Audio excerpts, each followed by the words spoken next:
화요일 노예를 마치고 저 3번천에 있는 주차장에 차를 가질러 걸어가고 있었는데 날씨가 너무 화창하더라고요.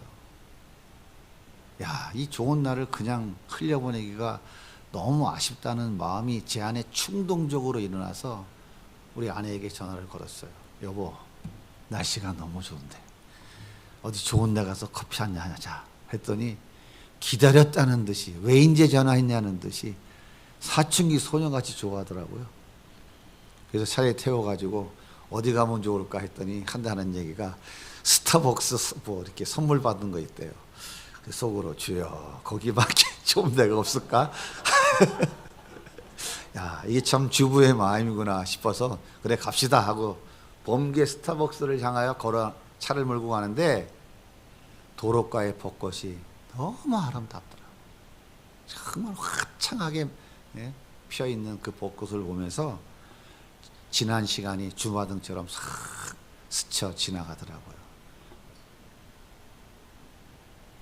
이마트에 가면 왁자지껄 사람 냄새가 풍겨요. 근데 백화점에 들어가면 은은한 향수 냄새가 풍겨오고요.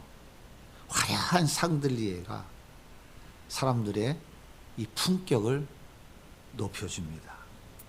이마트에 가면요. 자, 한정 세일. 자, 100g에 2,000원짜리 1,000원. 오늘 삼겹살 1,000원, 1,000원 이러면서 50% 할인 소리 지르면 사람들이 막 몰려옵니다. 근데 백화점에 가면요. 1+1은 없더라고. 한정 판매 뭐 이런 거 없더라고요. 요즘 계절이 바뀌어서 봄 신상이 쫙 진열되어 있고 명품관에 사람들이 줄을 서서 기다리고 있어요. 왜 그럴까요? 사람들은 화려한 것을 좋아하기 때문에 그래요. 화려하다는 말은 이런 뜻이에요. 겉모습이나 분위기가 눈에 띄게 아름답고 호화롭다. 빛나고 눈부시다. 이런 뜻이죠. 여러분 화려한 게 좋아요? 좀 빠지는 게 좋아요? 빠지는 게 좋은 분들 있어요? 좀 빠지신 분 아닌가요? 화려한 걸 다 좋아하죠. 왜냐하면 화려하면 사람들의 시선이 집중돼요. 화려하면요, 야, 저 사람은 성공한 사람일 것 같아. 야, 저 사람은 자기 원하는 모든 것을 다 가진 사람인 것 같아. 그렇게 인정을 해줘요. 남이 없는 것을 소유한 특별한 사람이라고 다들 부러워합니다. 그래서 젊은이들은 BTS 좋아하죠? 블랙핑크, K-팝 아이들 좋아해요. 왜 좋아할까요? 화려하거든. 그들의 의상은 화려해요. 화려하다 못해서 입었는지 벗었는지를 모를 정도로 파격적인 노출을 보여요. 열광합니다. 그들의 메이크업도 화려해요. 쳐다보는 사람들의 시선을 압도합니다. 그들은 아주 럭셔리한 외제 승용차 안에 이건 뭐 보지도 못했던 최고급 인테리어로 쫙 꾸미고 다니고요. 그리고 걸고 입고 들고 다니는 건 다 화려한 명품이고 그 화려한 라이프 스타일을 자기 SNS 계정에 계속 올리면서 자랑을 합니다. 그들의 만개한 벚꽃처럼 화려한 모습에 사람들은 대리만족을 느끼며 열광을 하죠. 그런데요, 봄날의 그 화려한 벚꽃은 떨어질까요? 떨어지지 않을까요? 그 화려함은 얼마나 갈까요?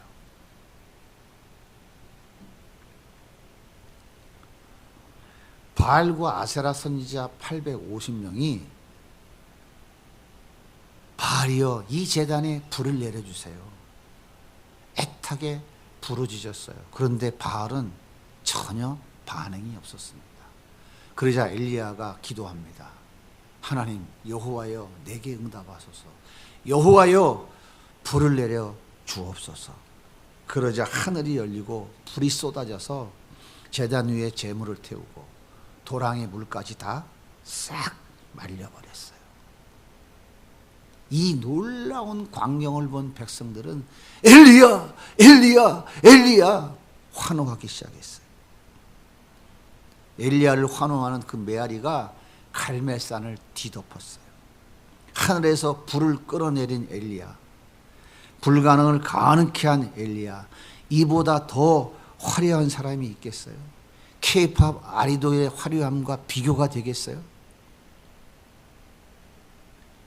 봄날에 만개한 저 화려한 벚꽃과 비교가 될까요? 이런 위대한 엘리야가 오늘 본문에 보면 로뎀나무 밑에서 하나님 이만하면 조카오니 죽여주세요. 떨어진 벚꽃처럼 처참하게 짓밟힌 신세가 되고 말았어요. 왜 그랬을까요? 아담의 삶은 화려했어요. 하나님과 직접 만나 대화하고 하나님과 함께 손을 붙들고 에덴의 동산을 거느리며 사랑을 나눴어요.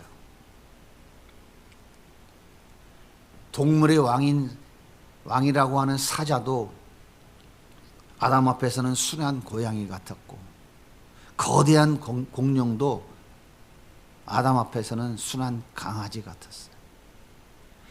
강력한 독을 가진 코브라도 아담 앞에서는 그냥 애완 파충류에 불과했습니다. 에덴에서의 아담의 삶은 정말 화려했죠. 어떻게 먼지, 흙, 티끌인 존재가 이렇게 화려한 삶을 살 수 있었을까요? 하나님이 아담에게 에덴의 모든 것을 다스릴 수 있도록 권한을 다 위임해 주셨어요. 에덴에 하나님 만드신 모든 것을 마음껏 누릴 수 있는 특권을 다 부여해 주셨어요. 그렇기 때문에 아담은 에덴에서 왕으로 에덴의 모든 피조물을 다스리는 화려한 삶을 살아갈 수 있었어요. 그런데 아담은 아닙니다. 하나님이 이 에덴의 창조자이지 나는 피조물입니다. 하나님은 이 에덴의 주인이시지 내가 주인이 아니에요. 나는 그냥 맡은 것 관리하는 청지기일 뿐입니다. 하나님은 모든 것의 주권자이지 나는 주권자가 아닙니다. 나는 그냥 종일 뿐입니다. 아담은 늘 이 사실을 잊지 않고 감사하며 살아갈 때 그는 에덴에서 화려한 삶을 살았어요. 그런데 아담은 하나님이 허락하신 그 화려한 삶에 만족하지 못했어요. 진정한 화려함은 내가 하나님이 되는 것이라고 그는 착각하고 말았어요. 그래서 그는 하나님의 그 화려함을 갖고 싶었어요. 창조주의 화려함, 만왕의 왕이며 절대 주권자의 그 화려함을 그는 갖고 싶었어요. 그래서 하나님의 자리를 넘보다가 결국 땅바닥에 떨어져 짓밟힌 처참한 신세가 되고 말았습니다. 이렇게 하나님의 화려함을 탐내다 떨어진 벚꽃처럼 짓밟힌 인간들은 여전히 자기가 주인이며 왕이라고 하는 그 인본주의 착각 속에서 헤어나오지 못하고 다람쥐 쳇바퀴 돌듯 그렇게 살아가고 있는 거예요.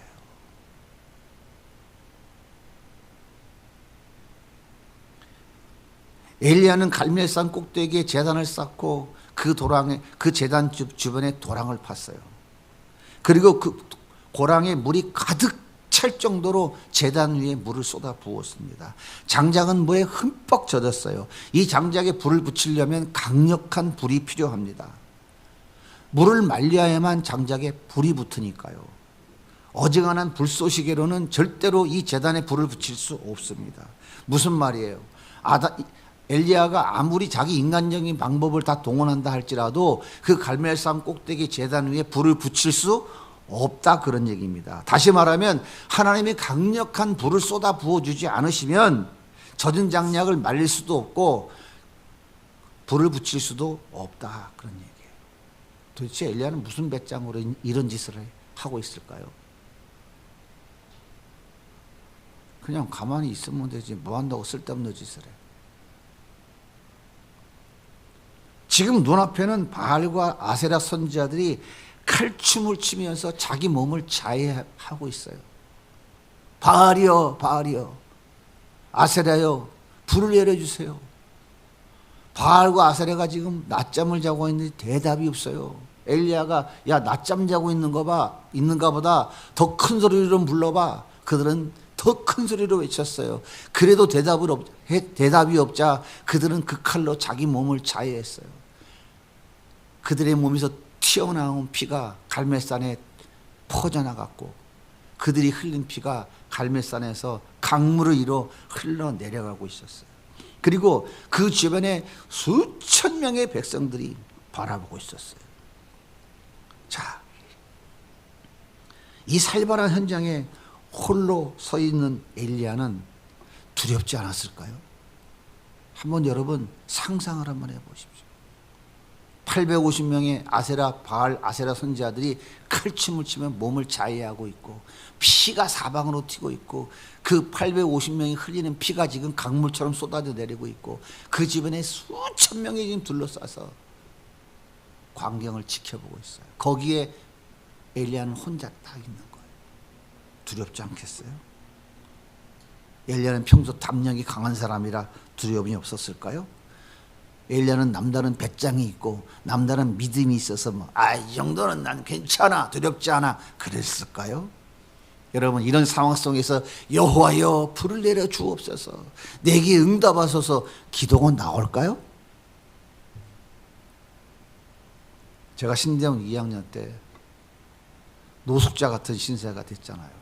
가족은 뿔뿔이 흩어지고 사방이 가로막혀 아무것도 보이지 않았어요.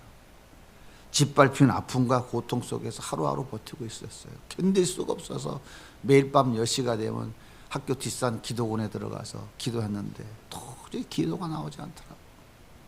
너무 절망이 깊으니까 뭐라고 기도를 하긴 해야 되겠는데 나오질 않아. 그때 제 입에서 나온 외마디 기도 소리가 뭔지 아세요? 주여, 주여. 그게 다였어요.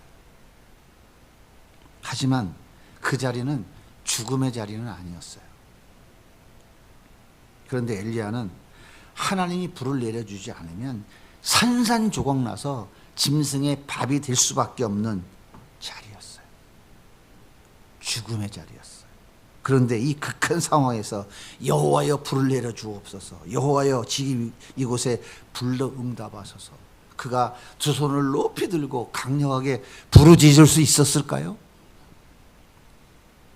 어떻게 엘리야는 그렇게 기도했을까요? 평소 산에서 기도를 많이 했기 때문에 그럴까요? 산기도 많이 하면 돼. 산기도 많이 했을까요? 하나님의 부르심을 받고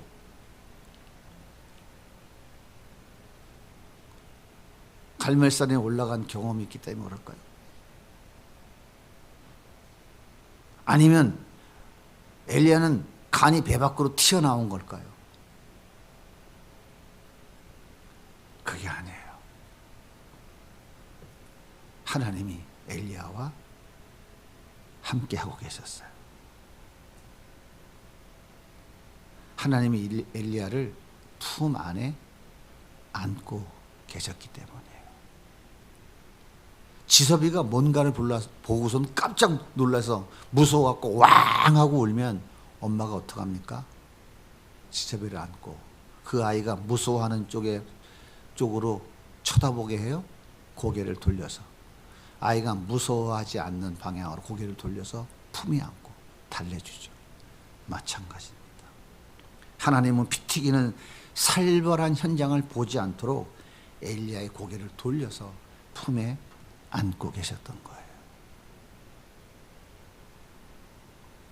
그러기에 엘리야는 여호와여 불을 내려주소서, 불로 응답하소서 강력하게 기도할 수 있었던 거예요. 열왕기상 18장 34절을 한번 같이 읽어보겠습니다. 시작. 이에 여호와의 불이 내려서 번제물과 나무와 돌과 흙을 태우고 또 도랑의 물을 핥은지라. 여러분, 이 광경을 바라보고 있던 백성들이 환호와 박수를 얼마나 보냈고 하나님을 찬양했죠. 이때 엘리야가 저 도망가는 바알과 아사라 선지자를 한 놈도 남기지 말고 다 잡아들여라. 바알 선지자 450명을 몽땅 잡아다가 기손 시냇가로 끌고 와서 다 죽여버렸어요. 백성들은 엘리야를 연호하기 시작했어요. 엘리야, 위대한 엘리야, 하늘에 기적을 내린 엘리야. 그 연호하고 박수치는 그 소리가 방탄소년단에게 박수치는 소리와 비교가 되겠어요? 블랙핑크 상대가 되겠어요? 갈멜산 위에는 화려한 벚꽃이 만개했어요. 가득했어요. 그런데 그 화려한 벚꽃이 주여 이만하면 좋가오니 나를 죽여 주옵소서 떨어져 짓밟힌 신세가 되었어요. 왜 그랬을까요? 갈멜살에 함께했던 하나님이 떠나버렸을까요? 너는 이제 쓸모없어, 다 했어, 용도 폐기시켰을까요? 하나님이? 하나님은 여전히 엘리야와 함께 계셨어요. 그런데 왜 떨어져 짓밟혔을까요? 하나님의 품 안에 있던 엘리야가 고개를 돌려 죽이겠다고 협박하는 이세벨을 바라보았기 때문이에요. 하나님을 바라보던 엘리야의 눈이 인본주의 가치로 돌아섰기 때문이에요. 하나님 품에 안겨 하나님만 바라보던 엘리야는 죽음이 두렵지 않았어요. 하나님의 품 안에는 죽음을 넘어서는 평안과 평강이 가득했어요. 이 세상의 가치, 인본주의 가치는 배설물보다 더 못한 것이었어요. 그런데 고개를 돌려 이세벨을 바라보는 순간 죽음이 보였고, 그 순간 갈멜살의 화려함이 사라질 것 같은 공포가 몰려오기 시작했어요. 그래서 엘리야는 살아야 된다. 살기 위해서는 도망쳐야 된다. 그 화려함을 지켜낼 수 없을 것 같았어요. 이 화려함을 지켜내기 위해서 그는 도망가야만 했어요. 이세벨의 손에서 도망가야만 됐어요. 그래서 그는 필사적으로 도망갔어요. 도망가던 엘리야는 광야 로뎀나무 밑에 지쳐 쓰러졌어요. 더 이상은 해볼 힘이 없었어요. 그래서 이만하면 좋가오니 나를 죽여주세요 라고 소리쳤던 거예요. 갈멜산 위에 그 만개했던 벚꽃이 불과 며칠 만에 광야의 한 모퉁이에 비참하게 떨어져 짓밟히고 말았어요.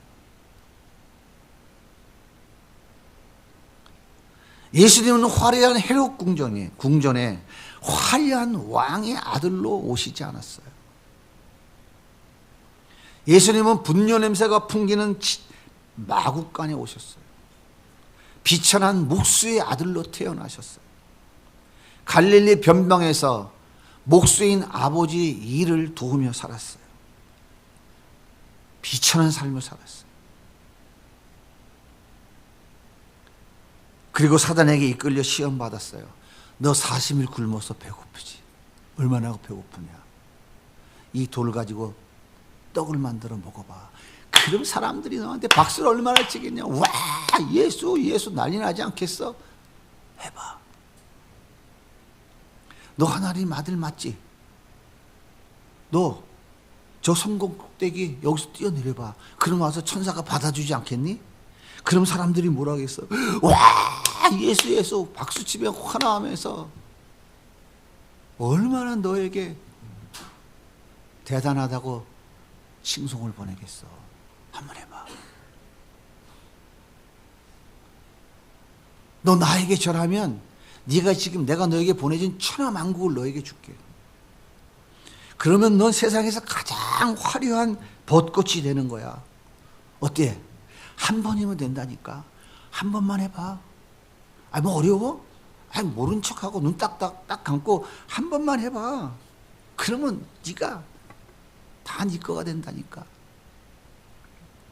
예수님은 인간으로서 가장 견디기 힘든 배고픔 앞에서도 방탄소년단과 비교조차 될 수 없는 열렬한 박수와 환호를 받으며 화려한 벚꽃을 만개시킬 수 있는 상황에서도 전혀 미동하지 않았어요. 왜 그랬을까요? 예수님은 하나님 품 안에 계셨어요. 하나님의 품 안에 있는 그 평강과 기쁨은 세상의 가치, 인본주의 가치와는 비교조차 될 수 없는 것이었어요. 그러기에 예수님의 시선은 항상 하나님의 뜻에 집중되어 있었어요. 하나님의 마음을 이루는 것에만 집중되어 있었어요.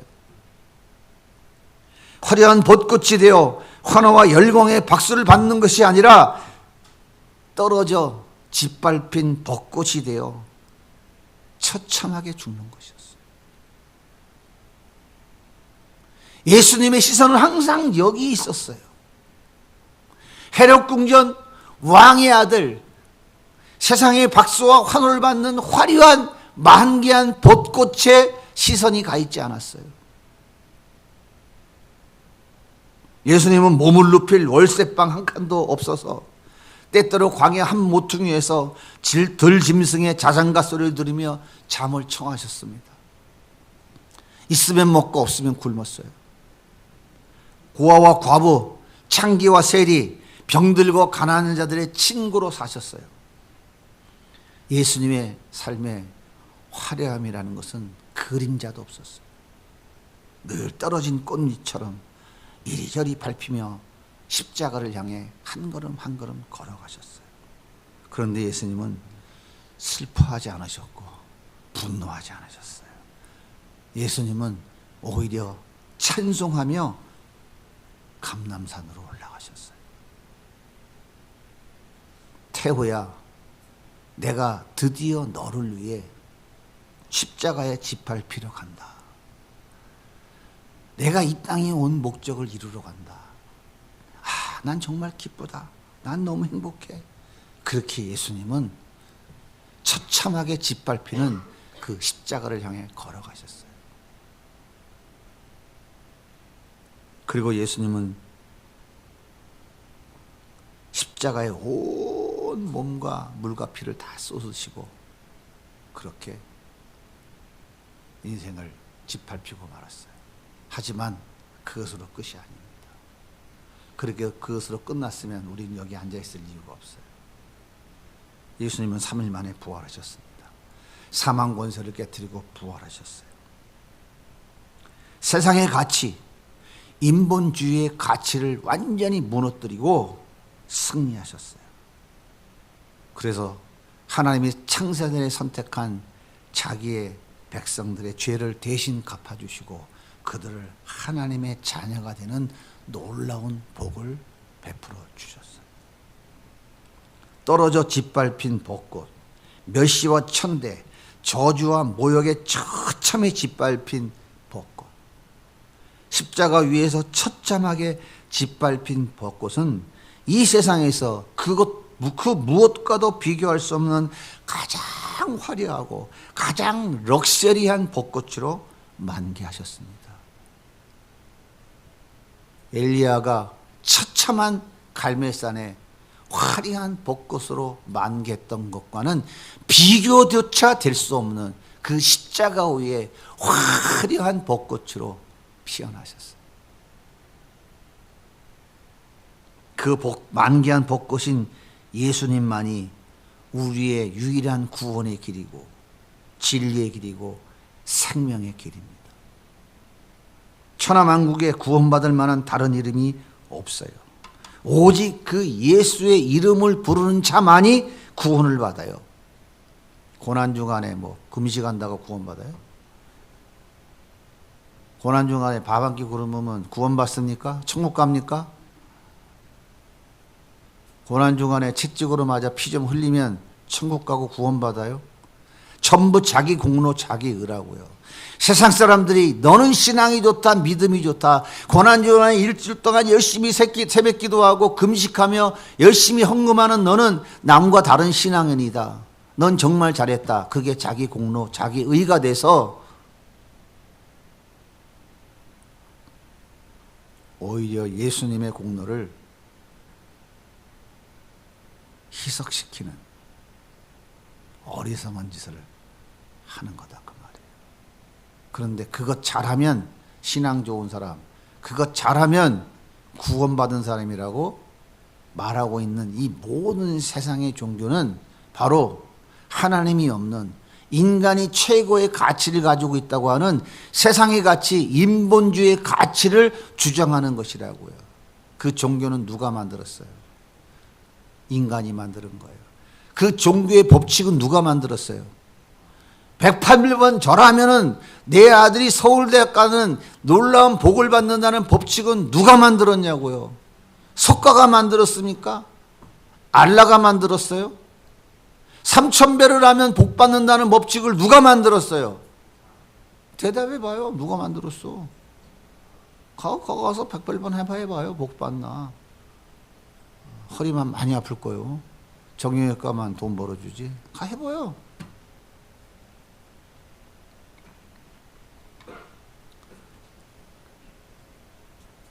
오직 예수님만이 지옥에서 천국으로 가는 유일한 길입니다. 엘리야는 오랜 나무 밑에서 이만하면 족하니 죽여달라고 간청해요.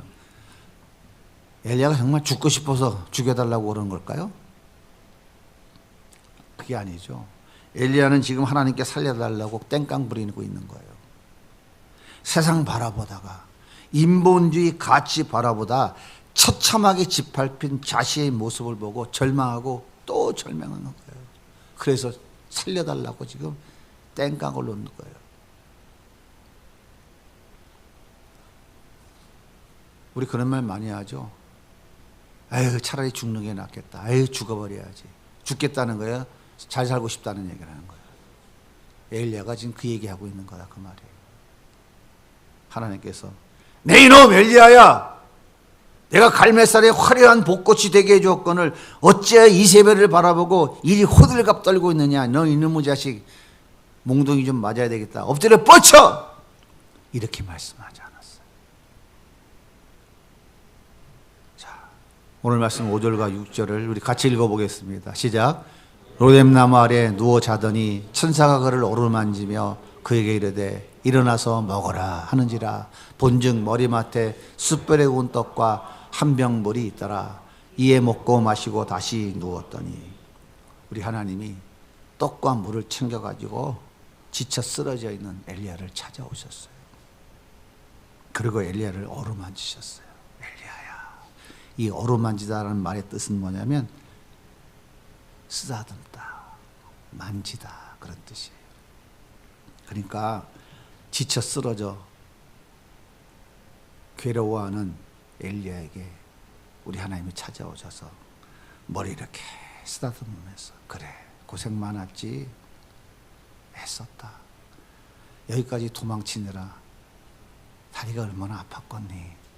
다리도 살살 주물러 주시고 쓰다듬어 주시면서 엘리야야 고생했다 위로해 주시는 거예요.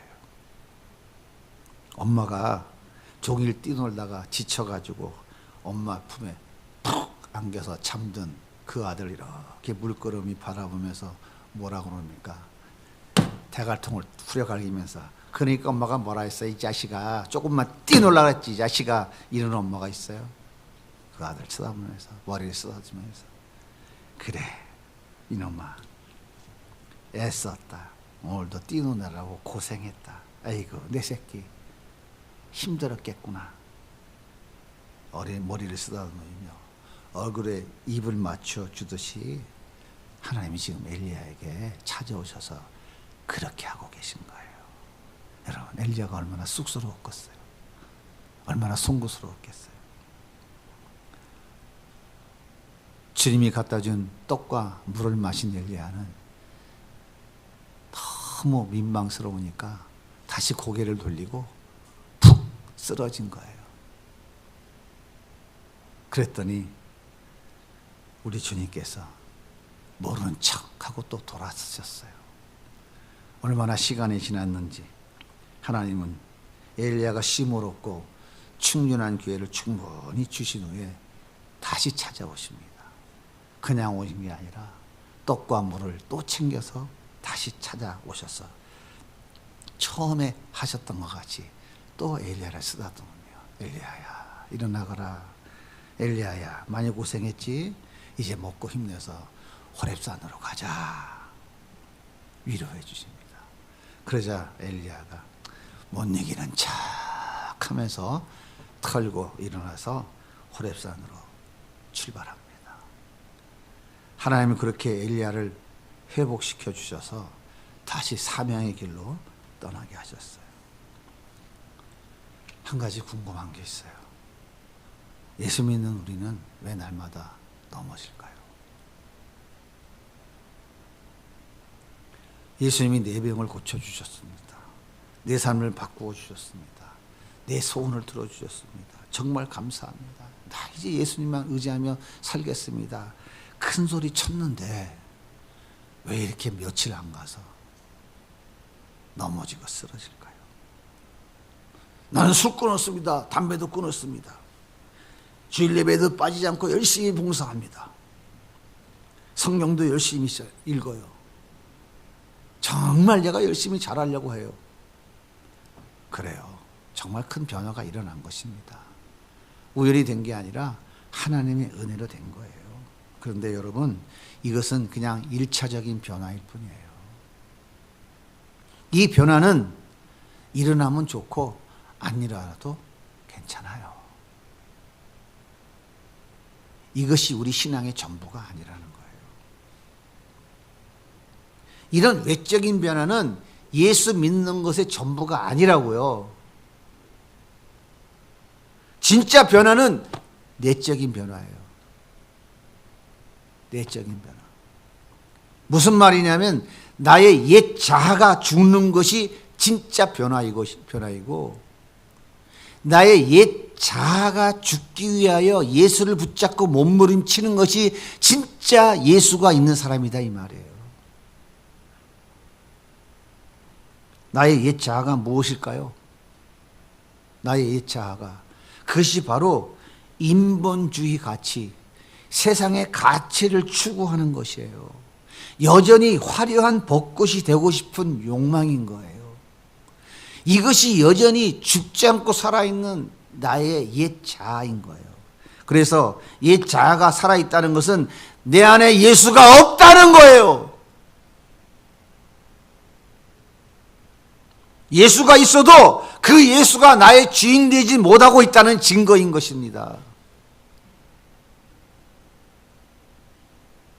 다시 말해서 예수 바라보고 예수 의지하고 사는 것이 아니라 세상같이 인본주의 같이 즉 화려한 벚꽃을 피워보겠다고 여전히 몸부림치고 있다고 하는 증거인 거예요. 분명히 우리는 기억해야 돼요. 세상의 가치, 인본주의 가치를 바라보는 순간 나의 시선은 예수님과 멀어질 수밖에 없어요. 세상의 가치, 인본주의 가치를 붙잡으려고 손을 내미는 순간 나는 예수님을 붙잡고 있는 손을 놓을 수밖에 없는 거라고요. 그 순간 우리는 엘리야처럼 쓰러지고 마는 것입니다. 모태신앙이어도 수십 년 교회를 다녔어도 평생 선교사로 살았어도 목사 주예종으로 헌신했다 할지라도 집사, 권사, 장로 각가지 교회 어떤 직분을 가졌다고 해도 내 모든 것을 다 주님께 드렸다 해도 쓰러집니다. 반드시 쓰러져요. 세상의 가치, 인본주의 가치에 짓밟히고 맙니다. 우리는 지금까지 그렇게 쓰러지고 넘어지고 처참하게 짓밟히고 살았어요. 아니 앞으로도 그렇게 짓밟히며 살 수밖에 없을 거예요. 왜요? 우리는 티끌이고 먼지이기 때문에 무능하고 무가치한 죄인된 죄덩어리이기 때문에 우리는 오늘 앞으로도 계속 그렇게 살 수밖에 없어요. 그런데 우리에게는 세상의 가치, 인본주의 가치를 쓰레기처럼 배설물처럼 여기고 승리하신 예수님이 계십니다. 그래서 예수님은 우리의 연약함을 너무나 잘 아세요. 그래서 오늘 이 시간 우리 가운데 찾아오시는 거예요. 사랑하는 아들아, 또 넘어졌구나. 힘들었지? 괜찮아. 내가 너를 대신해서 승리했잖아. 그러니까 다시 일어나서 힘내서 걸어가자. 오늘도 예수님은 이렇게 찾아와서 우리를 쓰다듬어주면서 위로하시는 거예요. 그때에 잃어버린 양은, 목자의 음성을 들을 수 있는 귀가 있는 잃어버린 양은 그 예수님을 손을 붙잡고 일어섭니다. 예수님, 죄송합니다. 나는 무능하고 무가치한 존재입니다. 예수님 아니면 큰일 날 뻔했네요. 예수님 고맙습니다. 이제 예수님 놓치지 않고 좀 살아볼게요. 근데 너무 연약해요. 나 좀 도와주세요. 그 예수님 손을 붙잡고 일어나는 거예요. 사랑하는 성도 여러분, 나도 화려한 벚꽃 같은 인생을 펼쳐보겠다고 그동안 얼마나 애쓰고 수고하셨나요? 그런데 아직도 그 꿈의 유효기간이 남아있습니까? 이 세상의 가치, 인본주의 가치, 그 화려한 벚꽃은 영원하지 않습니다. 잠시 순간에 떨어지고 마는 거예요. 그거 붙잡으려고 몸부림치면 칠수록 우리 인생은 비참해집니다. 하나님이 택한 자, 하나님 자녀의 삶에 화려한 벚꽃은 절대로 피지 않습니다. 아멘 좀 해봐요. 아멘 하기 싫죠? 그래도 나는 좋아. 돼지우리간에 가서 처박혀도 한 번쯤은 해봐야지. 한 번쯤 되면 잃어버린 양이 아닐 가능성이 상당히 높아요.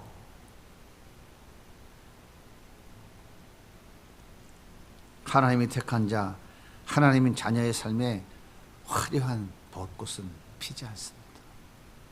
그런데도 여전히 화려한 벚꽃이 만개하기를 기대하고 있다면 그것은 대단한 착각이에요. 오늘 착각에서 벗어나시기 바랍니다. 착각에서 벗어나면 복 받으시는 거예요. 아, 내 인생에 만개한 화려한 벚꽃은 예수님이구나. 예수님 안에 있으면, 예수님만 바라보고 의지하면 화려한 인생이 되는구나. 이것이 바로 복음입니다. 이 복음이 들려지는 자가 바로 잃어버린 양이에요. 그래서 잃어버린 양, 하나님의 창세전에 선택한 자들은 비참하게 짓밟힌 자신의 모습을 보며 절망의 구렁텅이로 떨어지는 것이 아니라 나의 무능함, 나의 무가치함, 나의 죄인됨을 인정하고 예수님께로 시선을 돌리는 거예요. 예수님 앞으로 나아가는 거예요. 예수님의 옷자락을 붙잡는 거예요. 예수님 아니었으면 큰일 날 뻔했네요. 예수님 감사합니다. 예수님 품 안으로 더 깊이 들어가는 거예요. 그럴 때 비참하게 떨어져 짓밟힌 우리 인생을 화려한 벚꽃으로 다시 회복시켜 주시는 것입니다. 세상의 가치, 인본주의 가치는 화려한 벚꽃같이 보이지만 잠시 후에 떨어집니다. 그리 오래 가지 않아요.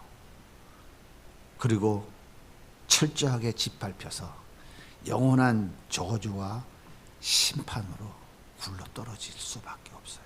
하지만 세상의 가치, 인본주의의 가치를 배설물처럼 여기고 승리한 예수님은 철저하게 짓밟혀 영원한 저주와 심판 속에 떨어진 우리를 회복시켜서 화려하게 만개시켜 주십니다.